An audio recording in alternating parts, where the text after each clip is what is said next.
दोस्तों आज की इस वीडियो में हम लोग बात कर रहे हैं सर्कुलर मोशन के कुछ टर्म्स के बारे में, क्योंकि आप ही में से कुछ स्टूडेंट्स हैं जिन्होंने ये कहा है कि हमें एंगुलर डिस्प्लेसमेंट, एंगुलर वेलोसिटी और एंगुलर एक्सेलरेशन जैसे पॉइंट समझने में दिक्कत हो रही है। तो मैंने कहा क्यों ना इसके ऊपर पूरी सी वीडियो बना दी जाए, जिससे आप जैसे स्टूडेंट्स जो हैं और भी उनकी प्रॉब्लम भी हल हो जाएगी।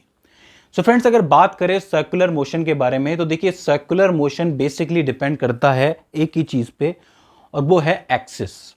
जैसे ये एक एक्सिस है, ठीक है, और इस एक्सिस के आसपास कोई पार्टिकल है, मान लेते हैं कि कोई पार्टिकल है, वो मोशन करता है, और इस पार्टिकल का जो पूरा मोशन है वो इस एक्सिस पर ही डिपेंड करता है। मतलब इस एक्सिस से उस मोशन को चेंज किया जा सकता है। ये आपको समझ में आ जाएगा। जैसे बात करें एंगुलर डिस्प्लेसमेंट के बारे में, सबसे पहले नॉर्मल डिस्प्लेसमेंट क्या होती है, मतलब लीनियर डिस्प्लेसमेंट क्या होती है कि एक पॉइंट से दूसरे पॉइंट तक हमें जाना होता है, इनिशियल पॉइंट से फाइनल पॉइंट तक, तो उसके बीच का जो शॉर्टेस्ट डिस्टेंस होता है, जो ट्रेवल्ड होता है, उसी को हम लोग कहते हैं उसका डिस्प्लेसमेंट। लेकिन जब एंगुलर डिस्प्लेसमेंट की बात आती है तो ये जो एक्सिस है, जैसे मान लेते हैं कि एक पूरा सर्कल है, उसके बीच में एक्सिस लगा हुआ है और उसकी रेडियस r पे आपका एक पॉइंट पड़ा हुआ है, एक पार्टिकल पड़ा हुआ है। ये पार्टिकल क्या करता है, ऐसे पकड़ के चलता हूं मैं, जैसे थोड़ा इजी आएगा, आपको समझ में आएगा। ये पार्टिकल क्या करेगा कि इस तरीके से थोड़ा सा मोशन करेगा, करेक्ट। तो ये यहां से यहां आया है, तो इस बीच उसने क्या किया है, उसने बेसिकली एक एंगल तैयार किया है थीटा, ठीक है, और उस थीटा एंगल को ही हम कहेंगे कि ये डिस्प्लेस कर गया यहां से यहां तक।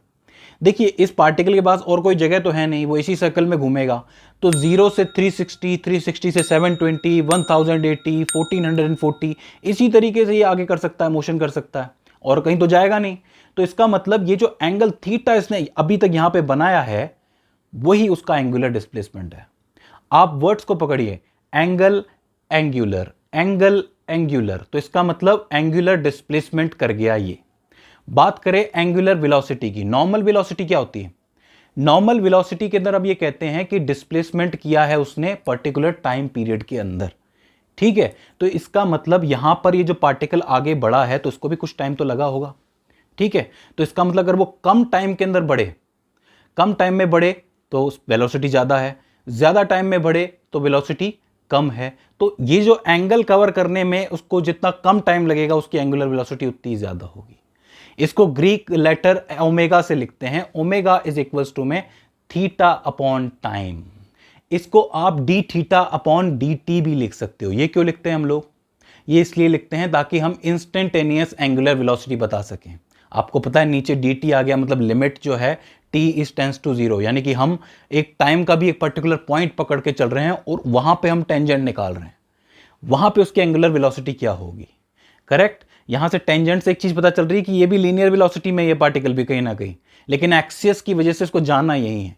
मैंने ये कहा था ना कि भाई एक्सिस पर डिपेंड करता है इसका मोशन, तो इसका मतलब जो एंगुलर वेलोसिटी है, इंस्टेंटेनियस एंगुलर वेलोसिटी, इसको D theta upon D T लिखा जा सकता है। इसी तरीके से एंगुलर एक्सेलरेशन क्या होता है? नॉर्मल एक्सेलरेशन क्या होता है? Linear acceleration. हम कहते हैं कि वेलोसिटी टाइम के साथ साथ बढ़ती जा रही है। पहले 10 किलोमीटर प्रति घंटा थी, फिर 20 हो गई, 30 हो गई, 40 हो गई, 60 हो गई, 100 हो गई। इसी तरीके से यहां पर भी होता है। जैसे आपके घर का फैन है, आप फैन को ऑन कीजिए, सीधे तेजी से चलने लगेगा क्या? नहीं चलेगा। पहले धीरे धीरे घूमेगा, फिर तेज होता जाएगा, और तेज और तेज और तेज, और फिर वो करंट के हिसाब से अपनी वेलोसिटी पकड़ लेगा, ठीक है। तो वहां पे क्या हुआ है कि जो एंगुलर वेलोसिटी है टाइम के साथ साथ इंक्रीज हुई, तो हम कहेंगे कि वहां पे एंगुलर एक्सेलरेशन हो गया। और इसे हम लोग लिखेंगे कैसे? D omega upon D T. Omega क्या है? वेलोसिटी है। वेलोसिटी के अंदर टाइम के साथ अगर चेंज आ रहा है तो वो एंगुलर एक्सेलरेशन। इसको अल्फा से भी लिखा जाता है, अल्फा इसका साइन होता है। जैसे ओमेगा से हमने वेलोसिटी को लिखा, एंगुलर वेलोसिटी को, वैसे अल्फा से लिखा जाता है इसको, एंगुलर एक्सेलरेशन को। तो ये तीन चीजें हो जाती हैं। अब इनके बीच में कुछ रिलेशनशिप्स भी होते हैं। कैसे रिलेशनशिप्स? जैसे लीनियर डिस्प्लेसमेंट और एंगुलर डिस्प्लेसमेंट में क्या रिलेशन है, लीनियर वेलोसिटी और एंगुलर वेलोसिटी में क्या रिलेशन है, और साथ ही लीनियर एक्सेलरेशन और एंगुलर एक्सेलरेशन में क्या रिलेशन है। इस रिलेशंस को हम अगली वीडियो में, सेपरेट वीडियो में समझेंगे। इससे क्या है, आपको सर्कुलर मोशन के सारे टर्म्स क्लियर हो जाएंगे, बेसिक टर्म्स, ठीक है। तो फ्रेंड्स, आई होप आपको समझ में आया होगा कि एंगुलर डिस्प्लेसमेंट क्या है, एंगुलर वेलोसिटी क्या है और एंगुलर एक्सेलरेशन क्या है। अगर इसके बाद भी इसमें कोई क्वेरी आती है तो आप हमें कमेंट सेक्शन में पूछ सकते हैं। सो फ्रेंड्स, आज की इस वीडियो के अंदर बस इतना ही। See you in the next one.